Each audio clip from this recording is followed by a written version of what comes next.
ये चीज़ पहले मेरे साथ होती थी कि मैं अपने दिन को प्रोडक्टिव बनाना चाहती थी, तो मैं बहुत हार्ड ट्राई करती थी, बहुत चीज़ें ट्राई करती थी। 4 बजे उठ जाओ लाइक नींद आ रही है फिर भी उठे रह रहे हैं, अपने आप को फ़ोर्स करते हैं, फ़ोर्सफुली अपने आप को प्रोडक्टिव रखने के लिए कि टाइम वेस्ट ना हो जाए। बट जितना मैं सब करती थी, उतना मेरा टाइम और वेस्ट होता चल जाता था। मैं उतना अच्छे से अपना दिन यूटिलाइज़ नहीं कर पाती।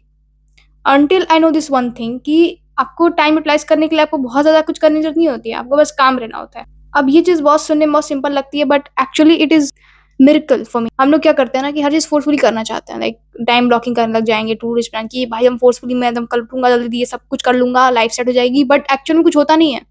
इसलिए होता है क्योंकि बहुत हम लोग हार्ड ट्राई करते हैं। हम चीज़ों को बहुत फ़ोर्सफुली नहीं करना है, आराम-आराम से करना है। तो तुमने टू डू लिस्ट में 5-10 चीज़ें रख ली हैं, ज़रूरी नहीं कि सारी चीज़ें कंप्लीट हो जाएँगी तुम्हारी। टू डू लिस्ट बनाना बंद कर दो, टू डू लिस्ट वर्क नहीं करती है।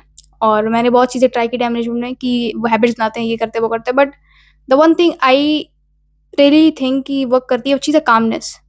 तो पता है इंसान जब इंसान वो पास्ट के बारे में ना सोचे और फ्यूचर के बारे में ना सोचे, तो दोनों में भटक जाते हैं ना, तब हम लोग प्रेज़ेंट में आके कोई काम ही नहीं कर पाते। हम वही सोचते रह जाते हैं कि यार क्या होगा मतलब आगे फ्यूचर में, कि कैसे मैं इतना टाइम वेस्ट कर दे रहा हूँ, रिग्रेट में आकर टाइम वेस्ट हो गया।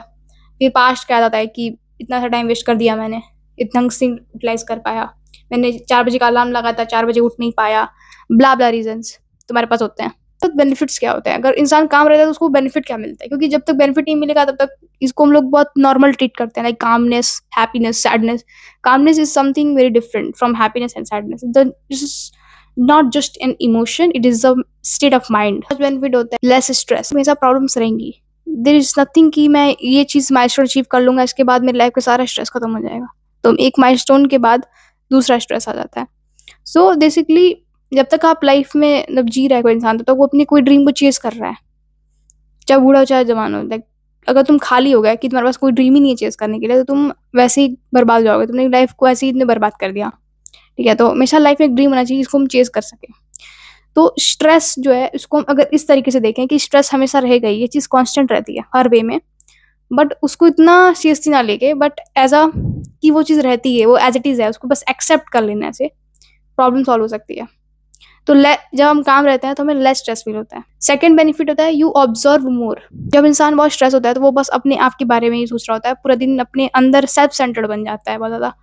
उससे जो चीज़ें रिलेटेड रहती हैं बस उसी के बारे में सोच रहा होता है। बट जब आप स्ट्रेस फ्री होते हो, जब आप काम रहते हो, तो आप चीज़ों को ऑब्ज़र्व करते हो ज़्यादा डिटेल में। किसी भी चीज़ इनोवेशन देख लो, वो लोग का माइंड जब काम रहता है तभी वो लोग चीज़ें ऑब्ज़र्व कर पाते हैं। अब एक बहुत ही कॉमन एग्ज़ाम्पल मैं देती हूँ, न्यूटन जब रिलैक्स थे, जब बहुत उनका माइंड रिलैक्स था, उनके मतलब कि हेड पे एप्पल गिरता है और उनको ग्रेविटी के बारे में वो स्टार्ट कर देते हैं करना। अब वैसे तो ये एक बहुत मैंने नॉर्मल वे में बता दिया, उसके में बहुत ज़्यादा कॉन्सेप्ट वगैरह होता है, बहुत लंबी स्टोरी होती है वो। बट स्टिल उनका माइंड रिलैक्स था, उस टाइम पे काम था। तो अगर हमें प्रोडक्टिव होना है तो अपने माइंड को काम रखना बहुत ज़रूरी है। हम लोग जब बहुत ज़्यादा टेंशन लेते हैं इधर-उधर की यार हमसे वो आगे निकल रहा है, ये वो, just be in the moment and observe things. ना थोड़ा-सा टाइम इधर वेस्ट कर दिया, कल मैं इस पे वेस्ट नहीं करूँगा। तुमने ऑब्जर्व किया, बस, एंड अगले दिन वो इम्प्रूव हो गया। तो ये चीज़ होती है। Third benefit is less panic. अपने आस-पास लोगों को देखो, वो लोग हमेशा गुस्से में रहेंगे, छोटी बातों पे गुस्सा आ जाता है उनको, पैनिक कर जाते हैं। वो लोग कोई भी सिचुएशन को हैंडल नहीं कर पाते हैं। जब भी कोई प्रॉब्लम आती है वो लोग, उनका mind out of state of mind हो जाता है, ठीक है? तो अगर तुम एक काम पर्सनैलिटी रहते हो, तो तुम चीज़ों को बहुत ही आराम से हैंडल करोगे। ऐसा नहीं कि वो चीज़ तुम्हें अफ़ेक्ट नहीं करेगी, वो चीज़ तुम्हें अफ़ेक्ट करेगी बट स्टिल तुम्हारा जो उस प्रॉब्लम को सॉल्व करने का अप्रोच रहेगा, वो दूसरे लोगों से अलग होगा। क्योंकि काम स्टेट ऑफ माइंड हमेशा चीज़ों को अलग-अलग हर एक एंगल से पर्सपेक्टिव से देख पाएगा कि उसको वो उतना अफ़ेक्ट नहीं कर रहा है। आप पैनिक कम करोगे और जब पैनिक कम करोगे तो टाइम अपने आप कम वेस्ट होता है। हम एक काम कर रहे होते हैं बट हम लोग सोच रहे होते हैं कि अगला काम क्या आने वाला है और उसके ऊपर पैनिक करने लग जाते हैं कि इसको जल्दी खत्म करते फिर अगले पे जाएँगे। रेस्टलेस माइंड होता है, एक पे फ़ोकस नहीं है हमारा। तो एक काम खत्म करो, फिर अगले पे जाओ, फिर उस पे पूरा फ़ोकस करो। तुम्हें नहीं फ़र्क पड़ता है कि वो काम आज पूरा होगा कि नहीं होगा जो तुम अभी कर रहे हो। बट वो तुम अभी कर रहे हो तो उसे करो। तुम्हें नहीं पता है कि जो अगला काम तुमने करना है वो होगा कि नहीं होगा। और जो तुम अभी उस जो काम कर रहे हो उसको करो। चीज़ें जितना टाइम लेंगी उतना टाइम लेंगी। आप उसमें पैनिक क्यों कर रहे हो? आप कोई चीज़ 5 घंटे लेगी तो 5 घंटे लेने वाली है। उसपे पैनिक क्यों करने की ज़रूरत है कि मुझे 3 घंटे में ही खत्म करना है। That will create panic in your mind. आप लेस पैनिक करते हो। चीज़ों को एज़ इट इज़ देखते हो और ठीक है एज़ इट इज़ है तो। Benefit number 4, feel more stable. बहुत हाई इमोशन नहीं है, बहुत लो इमोशन नहीं है, ना बहुत ज़्यादा सैडनेस है, ना बहुत ज़्यादा हैप्पीनेस है। मेरे अंदर अपने आप एक चीज़ नोटिस करना कभी, जब तुम बहुत ज़्यादा तुम्हारी लाइफ में कुछ हाई अचीवमेंट आती है, हैप्पीनेस जब तुम फील करते हो लाइफ में, तो तुम थोड़ा-सा लेस प्रोडक्टिव हो जाते हो। मैंने ये चीज़ नोटिस करी है क्योंकि उस इमोशन में ही हम लोग एन्जॉय करने जाते हैं, सेलिब्रेट करने जाते हैं। एंड ऐसा कोई प्रॉब्लम नहीं कि हर टाइम तुम प्रोडक्टिव ही रहोगे, कभी-कभी टाइम वेस्ट होता है, इट इज़ टोटली फाइन। जैसे अजीब बिहेव कर रहे हैं, कभी सैड, कभी इसको मूड स्विंग्स आ रहे हैं, वो स्टेबल हो जाएगा। बहुत सारे प्रॉब्लम फेस कर रहे हो अभी, overthinking, self doubt, mobile addiction, कोई सा भी एडिक्शन जिसको तुम सॉल्व करने की कोशिश करते हो, तुम वीडियोज़ देखते हो यूट्यूब पे, बट तुमसे फिर भी वो चीज़ सॉल्व नहीं हो पाती है। क्यों नहीं हो पाती है? क्योंकि तुम शायद काम नहीं हो, तुम्हारा माइंड स्टेबल नहीं है। तुम्हारा माइंड स्टेबल होगा तब तुम्हें अपने आप समझ में आ जाएगा कि इस एडिक्शन को छोड़ना कैसे है। तुम्हें किसी भी यूट्यूब गाइड की जरूरत नहीं पड़ेगी, तुम खुद समझ जाओगे कि अच्छा ठीक है, मुझे इस चीज़ को खत्म करना है, तो मैं क्या-क्या वेज़, क्या-क्या हाथ पैर मार सकता हूँ। तुम खुद से ट्राई करोगे, और जब खुद से ट्राई करोगे, जब तुम सोचोगे तुम्हारे पास वो पावर है कि वो तुम एडिक्शन खत्म कर सकते हो, लेकिन तुमने वो पावर किसी यूट्यूबर को दे रखी है कि ये अगर कुछ बताएगा तब शायद मेरी लाइफ में चेंज आएगा। तुम्हारा पावर तुम्हारे हाथ में होती है। तुम जब चाहो तब तुम चेंज कर सकते हो अपनी लाइफ में। जब चाहो तुम तब कुछ कर सकते हो। तुम अभी चाहो तो ये वीडियो छोड़ के जा सकते हो, और जब चाहो तो तुम इस वीडियो को पूरी देख सकते हो। जबकि तुमने लाइफ का कंट्रोल किसी और के हाथ में दे क्यों रहे हो? तुम्हें रियलिटी दिखने लग जाती है जब तुम काम रहते हो। नहीं तो अगर तुम बहुत ज़्यादा इमोशनल हो जाता है इंसान, बहुत ज़्यादा वो एक ही इमोशन में बहुत हाई में स्टेट में रहता है, तो वो चीज़ों को देख नहीं पाता है। रियलिटी से हमेशा फेस टू फेस कभी मिल नहीं पाता है। लेकिन ये सब पाना कैसे है? ये 4 चीज़ें बता दूँगी तुम्हें, बट तुम्हें ये सब मिलेगा कैसे? तुम्हें पता है कि कामनेस से ये बेनिफिट होता है, बट इससे करोगे कैसे? तो तुम्हें बस कुछ नहीं करना है, तुम्हें बस सवाल करना है, बस क्वेश्चन करना है। नंबर 1 है अडॉप्ट, डोंट कंप्लेन। जब भी है तो अपने आप से क्वेश्चन पूछो कि क्या इस सिचुएशन में मुझे कंप्लेन करना चाहिए या अडॉप्ट करना चाहिए? अब देखना, ये अब क्वेश्चन करने से ही तुम्हें स्टेबिलिटी आएगी, कामनेस आएगी। जब तुम्हें पता चल गया कि अब यहाँ ब्लेम करने से कुछ फ़ायदा नहीं है, तो तुम कंप्लेन भी मत करो, कुछ मत करो। अडॉप्ट कर लो बस कि अच्छा ठीक है दिस, कि तुमको कुछ नहीं मिल रहा है, तुम उसका अल्टरनेटिव कुछ रास्ता निकालते हो और ब्लेम नहीं करते हो, सिचुएशन के हिसाब से अडॉप्ट करते हो। प्रॉब्लम आती है, तो हम बेसिकली ये फिलॉसफी को भूल जाते हैं। बट एक्चुअली ये बहुत कॉमन सेंस है। ये बहुत कॉमन सेंस है कि अगर कोई चीज़ वर्क नहीं कर रही तो बस अडॉप्ट कर जाओ उस पे। और इस चीज़ को हम लोग न्यू पर्सपेक्टिव से देखते हैं। जब हम लोग की लाइफ में कोई प्रॉब्लम आती है, तब ये फिलॉसफी लोग नहीं अप्लाई कर पाते हैं, बट उनको पता होता है ये चीज़। और टिप नंबर 2 है accept thing as it is.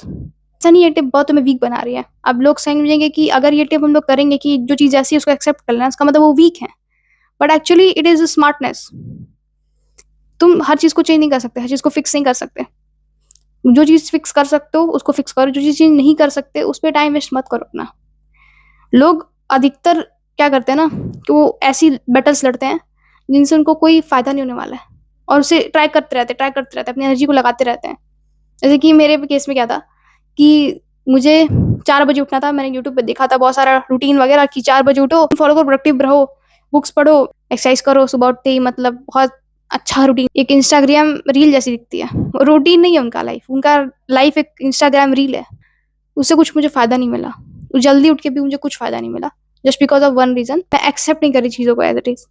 मैं एक्सेप्ट नहीं कर पा रही थी कि मुझे इस रूटीन की ज़रूरत नहीं है, मेरे लिए कोई और रूटीन वर्क करता है, मुझे उसको डिज़ाइन करने की ज़रूरत है। रूटीन को फ़ॉलो करने के लिए काफ़ी ज़्यादा ओवर एक्साइटेड रहती थी, कल यार ये रूटीन फ़ॉलो करना है, मैंने बनाया इसको मेहनत से, ये जो मैंने यूट्यूब से छाप के दिखा है इसको मैं कल फ़ॉलो करूँगी और मेरा दिन प्रोडक्टिव हो जाएगा। But it is a bullshit. Make your own routine, ठीक है? ज़रूरी नहीं कि तुम सुबह उठते ही बुक पढ़ने लग जाओगे या फिर सुबह उठते ही तुम एक्सरसाइज करने लग जाओगे।